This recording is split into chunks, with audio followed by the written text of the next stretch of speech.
Hey guys, welcome back. Going over our nutrition framework. In the last episode, we had a look at the hand guide and how that applies to your food amount, your food type, and then helping to correct nutrient deficiencies so we can get you in a more well-balanced nutrient profile. Well, now we're going to have a look how that applies to individually into different people. All right, it's really important when we look at nutrition to be really neutral in terms of what we're talking about in terms of diet. Okay, you may have looked into some diets before and wondered which one's right for me. Okay, so you looked at maybe a zone diet, which is more of a well-balanced diet, paleo diet, the caveman diet, keto diets, solely just high on fats, Atkins diet, the list goes on, and people have lost weight and gained weight on each of them, all those diets. They've all worked for whatever reason, they've all worked.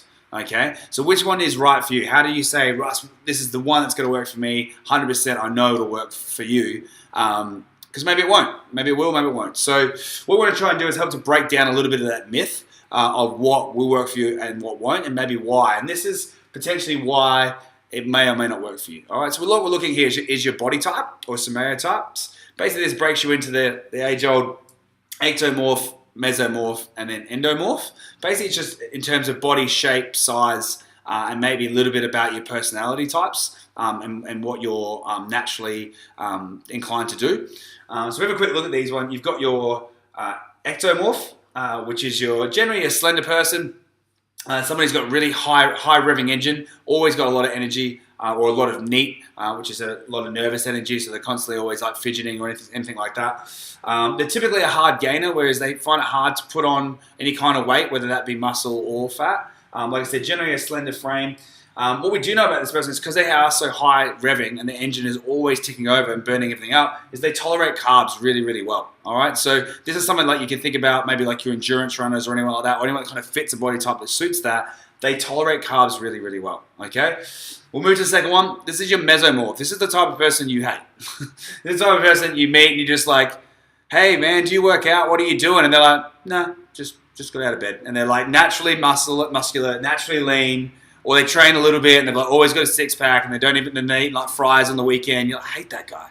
All right, this person will tolerate carbs and fats really well, both kind of interchangeable, and tend to suit better a balanced diet. But we're going to come back to that in a minute. So that's your mesomorph, more of your muscular, V-shaped kind of medium build person. Then you got your endomorph, okay, which is generally engine set on idle. This person can gain muscle and fat probably just equally as good. They're naturally probably less active though, so they're more likely to gain fat than gain muscle. But when they do start to train, they can actually add muscle as well, which is good.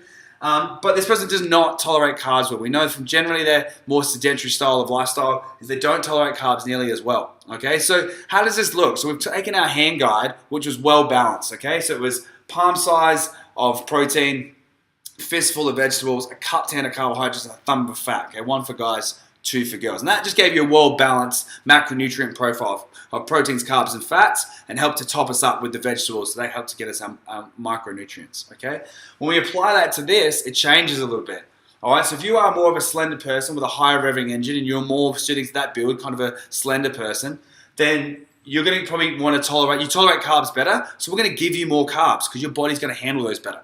You're not going to store them as fat. You're going to use them as energy straight away. So we're going to take down the fats a little bit, which will help to balance out our actual total calorie intake or total food amount that you'll take in. All right. So we lower down the fats, but we increase the carbohydrates. Okay. Something like a 25% protein, 55% carbohydrates, and then only maybe like 20% fat.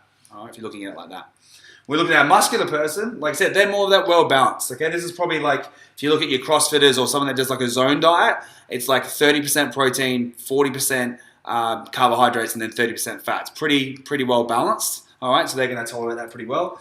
And then you got your endomorph, like I said, they don't tolerate carbs very well. They when they eat a lot more carbs, they tend to store them because they're not being as active. Okay, it takes a lot more work to try to help to use that as an energy source. So what we're going to do is we're going to drop down the carbs and we're going to increase the fats. Okay, and this comes down to something like protein about 35%, carbs about 25%, and then your fat's going to be way up at about 40%. All right, so if we look at the hand guide, how does that work out? Well, this person's going to have, if it's a girl, they'll have 2 cupped hands of carbohydrates and only a half a thumb of fat instead of a full thumb, okay? Protein will stay the same and vegetables always the same. You can always have more vegetables if you want to.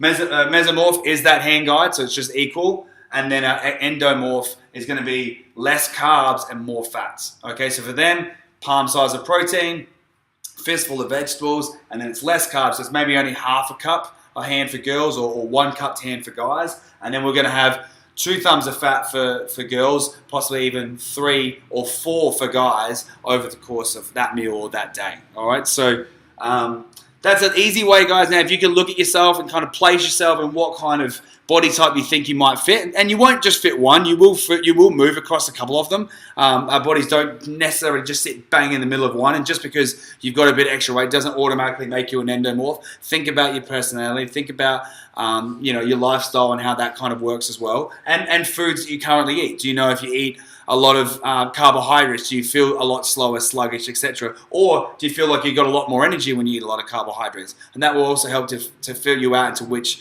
body type you guys kind of set into, all right? So have a look at yourself, have a look at the hand guide, see if you can apply to it. It is a lot of looking at your hand. And if you've got any questions, again, please comment down below. I'd be happy to answer them. Cheers.